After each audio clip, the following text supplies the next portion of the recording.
Hey, everybody, this is Max Slaughter and Spencer Taylor. with Trust Technology Consultants coming to you live from. This is the KMHT radio station in Marshall, Texas. So I think you've got a little bit more experience here than I do. I've never been here before. So Yeah, I do a little piece here every so often with different sports teams and whatnot, about 2 rooms over that way.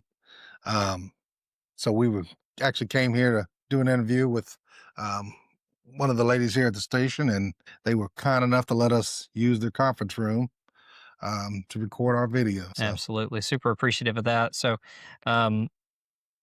what is October? October's Cybersecurity Month. Cybersecurity Month. And the reason I just came up with this. The reason I think it's Cybersecurity Month is because cybersecurity is so scary. Like it's got to go with this spooky That's month. probably not where it came from, but it Probably makes not, sense. I like but I it. like it. Yeah, that would be a fun fact is find out what that is. So what do you have for us today? So today, I've done it again. I've used AI to come up with questions about AI, but this time AI pertaining to cybersecurity. Okay.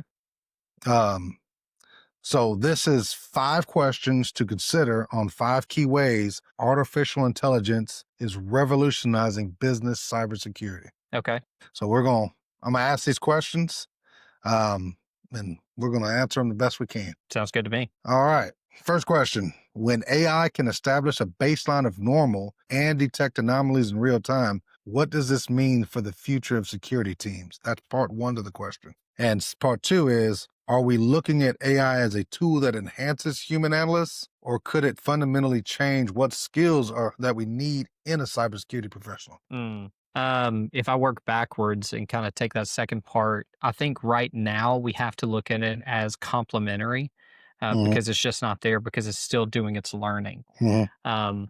As far as the first part of the question, it's answered by that is that it's still doing its learning. So a lot of what we call AI, artificial intelligence, honestly, that's just marketing speech, right? What is it really? It's machine learning, it's pattern recognition. So that's exactly what it's built for is, especially in cybersecurity, is being able to analyze what users are accessing files, when they're accessing files, and all these things, and creating that baseline. And when something goes outside of the norm, it's going to flag it as a potential breach. And there's software that would do this already, right? That's not AI based, but I think the difference with AI is now it's going to actually do something more than shoot you an email. You can once that's flagged, it can Mhm. then go try to The remediation the part. remediation, Yeah, automate a lot of that afterwards. Is what absolutely. I'm guessing. And go further than if A, then B, it could go through the whole alphabet almost. So, Yeah. yeah. Whereas normally, I guess that's an email or a phone call that someone Mhm. gets late at night.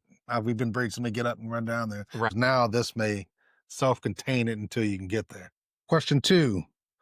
Almost messed this word up. Vulnerability management has always been about prioritization. You can't patch everything at once. How is AI changing the game when it comes to risk-based scoring? And what should companies know about letting AI decide which vulnerabilities get fixed first? That's a very interesting level question. I don't know. I think it can allow you to do multiple things at once. Um, But I think it's just like we said a minute ago.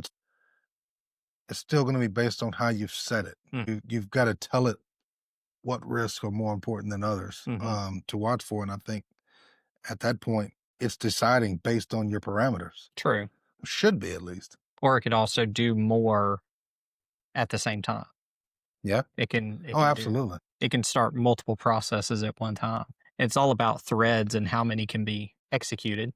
So, yeah, it could have another huge impact. Unlike us, it doesn't sleep. That is very true. Yeah. None of those monitoring softwares that are out there sleep. And, the AI models, once they're trained, they don't sleep. And so it can continuously be better. Okay. Third question. Next gen firewalls powered by AI promise to reduce false positives and catch sophisticated threats like zero-day exploits. Mm. But how do businesses balance the benefits of AI driven network security with the need to understand and trust what the AI is actually doing behind the scenes? Okay. So that really opened up a really interesting Hmm. talking point of like, how do we trust these things to do what we're asking them to do.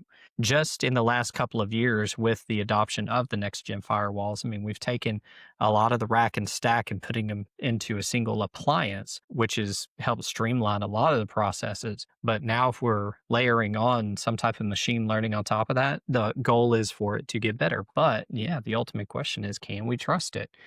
There's still a lot of problems with hallucinations. There's a lot of problems with it just creating incorrect statistics or Hmm. going after things that are, fine. Um, and I think that's where you still have to have that human element as Absolutely. well.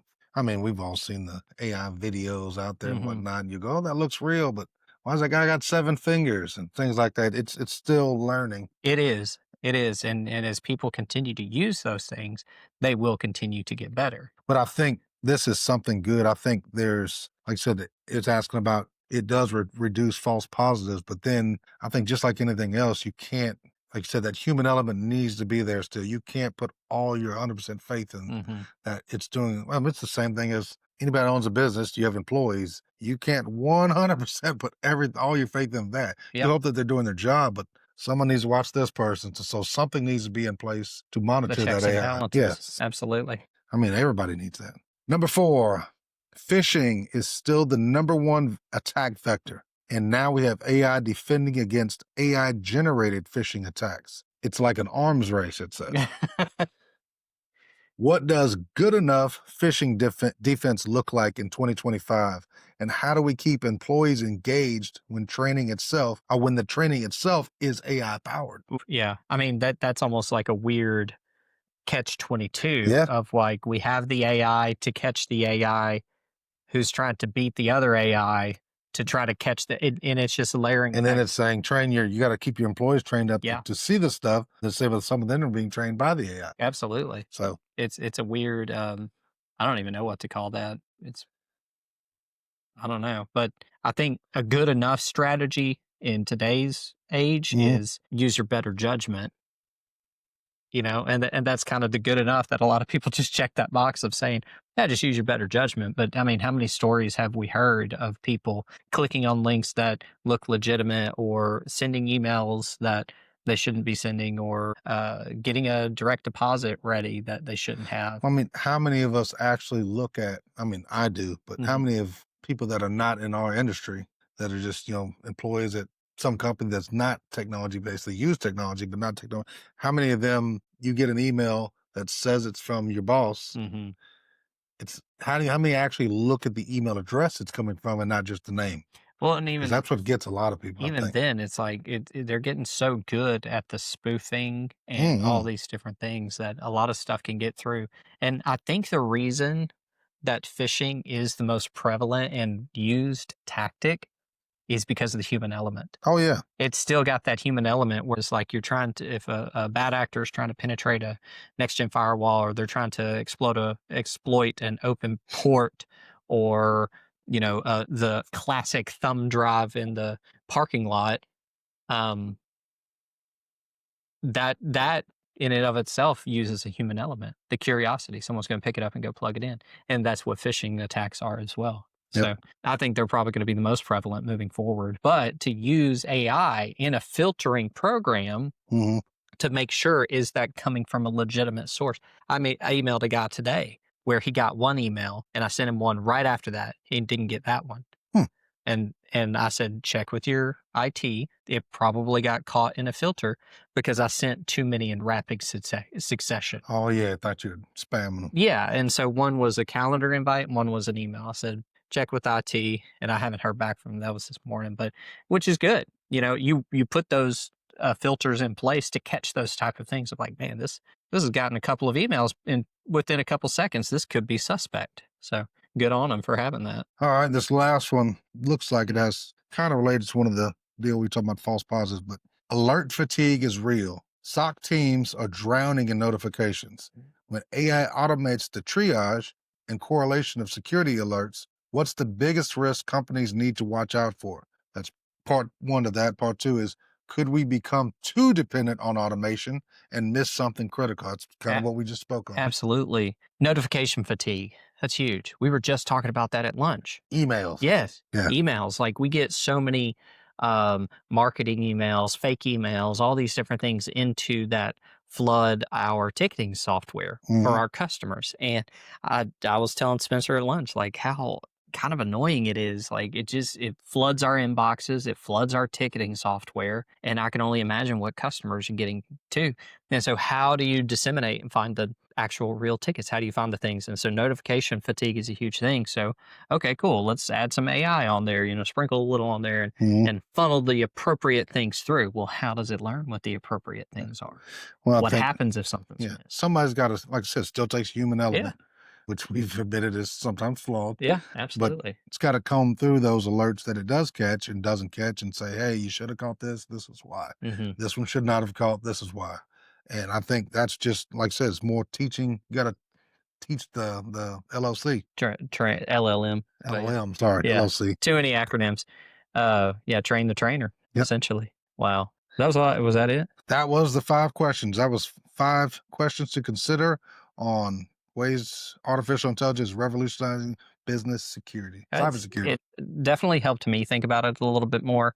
We're not experts in this field. We just are a couple of guys that know a little bit about it. And so, if you want more information on that, we do know the experts. We can get you with those experts who can help create an actual AI cybersecurity policy or anything like that. So if you have any questions, please reach out to us. You can always email us.